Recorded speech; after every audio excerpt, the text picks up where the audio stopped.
Mummy ఉల్లిగడ్డల కూర తింటావా? తినవు నువ్వు. అవునా?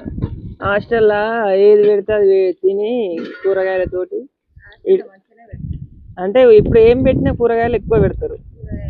చికెన్ వారానికి ఒకసారి పెడతారు. అదే మన ఇంటి దగ్గర అయితే రోజు తింటారు.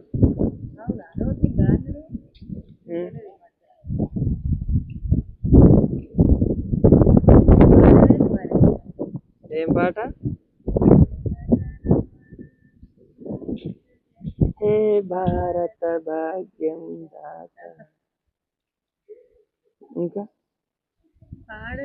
ABCDEFG అని వాడాలా లేకపోతే WXYZ?